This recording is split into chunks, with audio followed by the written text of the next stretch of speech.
Welcome back to the Gerald Cotten investigation. If you missed part 1, Gerald Cotten was the founder of Canada's largest crypto exchange who allegedly died in India, taking $190 million in customer passwords with him. But as you're about to see, his death was just the beginning of one of the most elaborate fraud schemes ever uncovered.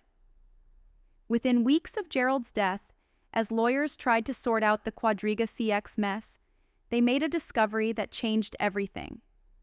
The $190 million that was supposed to be safely stored in cold wallets, most of it was never there.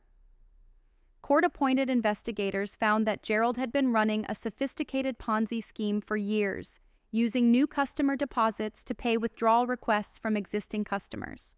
But here's the truly insane part. Gerald wasn't just stealing customer money, he was creating fake customers. Investigators discovered that 87% of all trades on Quadriga CX were fake, generated by automated bots that Gerald controlled. He created fictional accounts with names like Chris Marquet and Sitharam Patel, then used these fake accounts to artificially inflate trading volumes and manipulate cryptocurrency prices.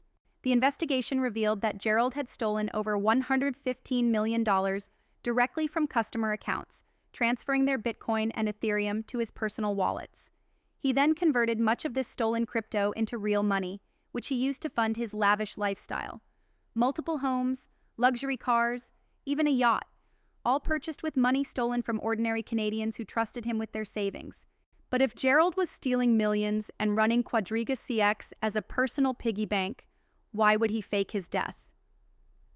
Here's where the timeline becomes crucial. In late 2018, just months before his alleged death, Gerald was facing increasing pressure. Customer withdrawal requests were mounting. The exchange was running out of actual cryptocurrency to fulfill redemptions, and several large investors were beginning to ask difficult questions about Quadriga CX's financial health. Gerald needed a way out. And that's when he and his wife Jennifer suddenly decided to take their honeymoon trip to India. But here's what investigators discovered about that trip that will blow your mind. The orphanage they claim to be opening? It doesn't exist.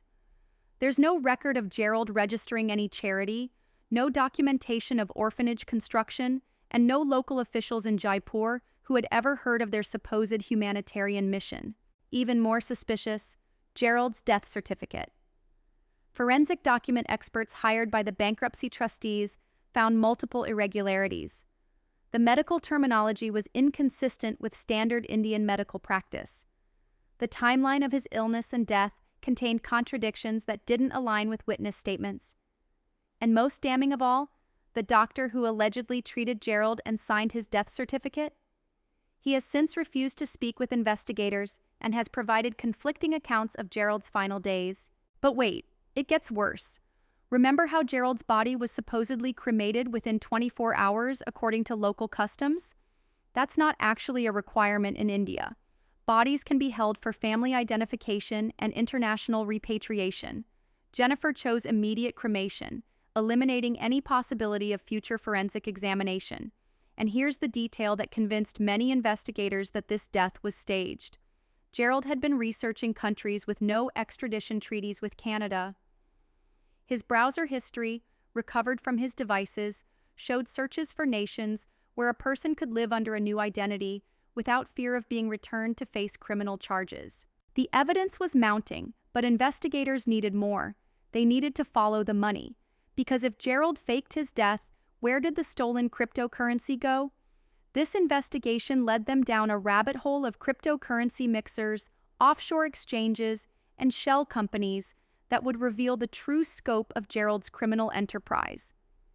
But just as investigators thought they were closing in on proof that Gerald had faked his death and was living under a new identity, they discovered something that turned this entire case upside down.